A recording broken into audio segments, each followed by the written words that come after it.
We have the solar industry many years going ups and downs. Yeah. It's never stable.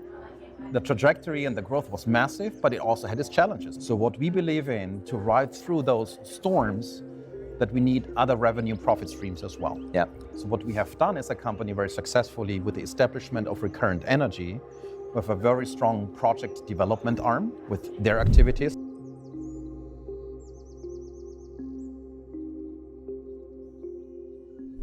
The global solar module industry has been growing at a breakneck pace for the past 15 plus years. Most of my entire career, we've seen solar module growth at unprecedented rates, driving prices down from the $9 a watt range to now in many places below 20 cents a watt.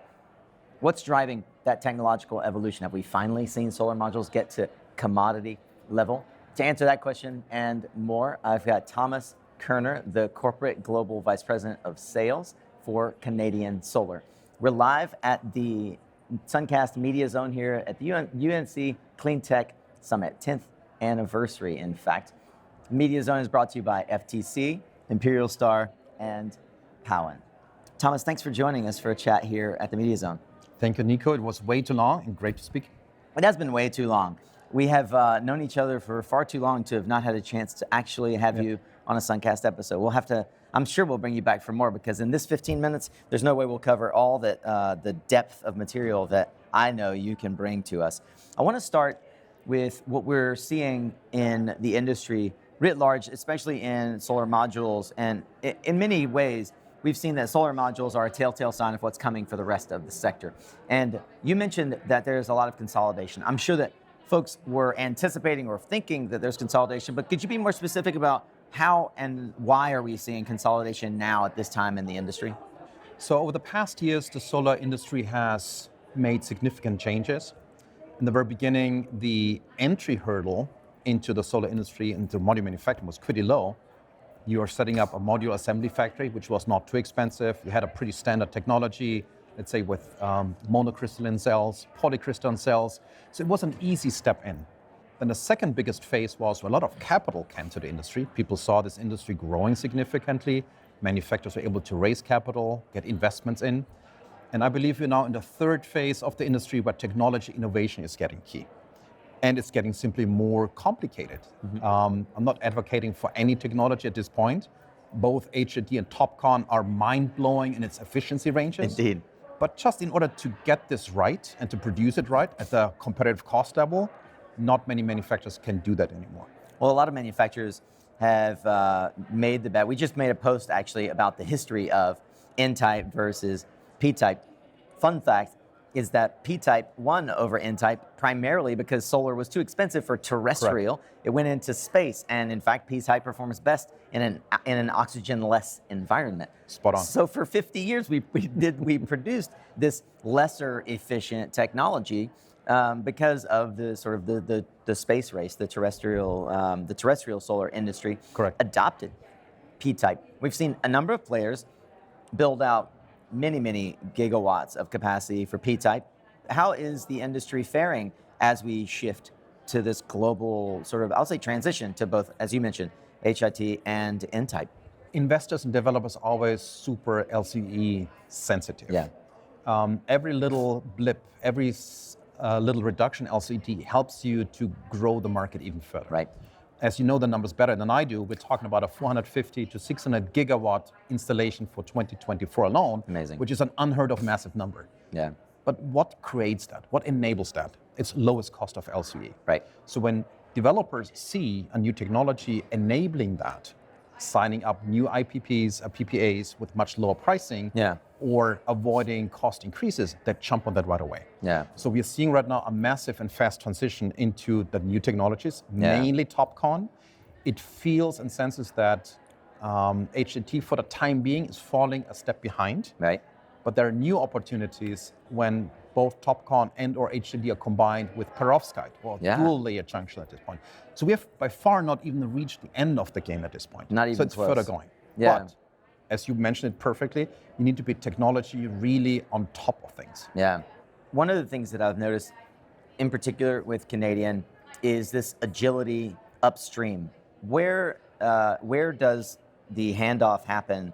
Back when we first got into the industry, you had the folks that focused on silicon and the ingots and the wafers, and it was a very differentiated vertical to be a Wacker, for example, with this on the silicon side, rather than a wafer or a cell or a module manufacturer. Can you talk about the necessary step in agility upstream for a company like Canadian Solar over the last 3 to 5 years? Well, I would say it's absolutely necessary to survive. A PV module today is very often seen as an commoditized high-tech product. Prices are ultra low, and this can only be achieved if you control the entire upstream chain and the respective margins of it. Right. So we at this point have to go all the way up to quartz, A, for traceability purposes, Yes. B, as well for cost management purposes. And if you don't do that, if you're not expert in all of these steps, you're today not competitive anymore. So scale is key. We Yep. have today roughly 60 gigawatt of manufacturing capacity, Mind-boggling. which is by far not the largest. No, we it's not. don't have to be the largest. Yep. But as you said, agility, being able to switch, to utilize, change over, is becoming even more important. Where have you seen a cultural shift over the last few years? Just as someone who has been in corporate leadership within the halls of one of the leading solar companies in the world, how have you seen a cultural shift from centralized management? I mean, you come from Europe. A lot of the early brands that dominated were from Germany, and they were very, I would say, centralized in control in the way that they managed their global teams. How has that evolved, and what does that contribute to the global brand of a module manufacturer that's the top 5 today? Just to get back a little bit into the history, so Canadian Solar was founded in 2001 in Canada. Yep. So we even have still a small factory in Canada. But you need to think global. So we have in all the main offices globally between 20 and 40 different nationalities. Wow. So first of all, it's a global interaction, global activity. It's a global solar industry. Yeah. It's neither a Chinese nor a Taiwanese or a Filipino or US industry. It's a global industry. Yeah. That's one part. Understand how you deal with and work with and partner with international people. The second part is, besides or different to other companies, we believe in decentralization. Okay. A Brazilian team knows about Brazil much more than I could ever know, or somebody in Canada, or somebody in China, or somebody in Southeast Asia. So we produce also in China, but not only, but we believe in let the local teams run their office, run their customer base, and bring the right solutions, products, experiences to the market as needed. I've often heard many will understand and identify with the analogy of a 3-legged stool, right? To have a solid business, in many ways, you conceptualize the way the organization is established on 3 essential pillars. What would that be for Canadian? So we have seen over the past 20 years, I'm now in the solar industry for 23 years. We have the solar industry many years going ups and downs. Yeah. It's never stable. The trajectory and the growth was massive, but it also had its challenges over the years. So what we believe in to ride through those storms, that we need other revenue profit streams as well. Yeah. So what we have done as a company very successfully with the establishment of Recurrent Energy, with a very strong project development arm, Right. with their activities, that's one leg. Then Yep. of course the PV module activities is the second leg, which is ups and downs. And the third leg, we have now a very significant own manufacturing of inverter, residential storage, commercial storage, and utility storage. Okay, so power conditioning. Right. Okay. So with these legs and piecing the respective activities together helps us Yeah. significantly. As a Yeah, I company. can see that. So you, with Recurrent, and for those who are unfamiliar, Canadian Solar amassed one of the early large project development teams, and then acquired Recurrent, which was another very large developer here in the United States. That project development pipeline provides pull-through for product, which actually, if you talk to the Recurrent team, is agnostic. Yep. And necessarily so that it can remain profitable, as you pointed out, the need for the lowest cost of electricity. That profitable project development arm provides pull-through, but also can help validate technology. And the modules everyone is familiar with Canadian Solar. Canadian has early on innovated in a very, I would call, systems thinking approach to packaging products and delivering entire kits to customers. What surprised me is the power conditioning side. it's not surprising that you would get that you would perhaps white label inverters. It's surprising to me that you would build manufacturing facilities for complete storage technology. Right. You were telling me numbers that are staggering in the billions of dollars that you've been able to deploy of storage here in the US alone.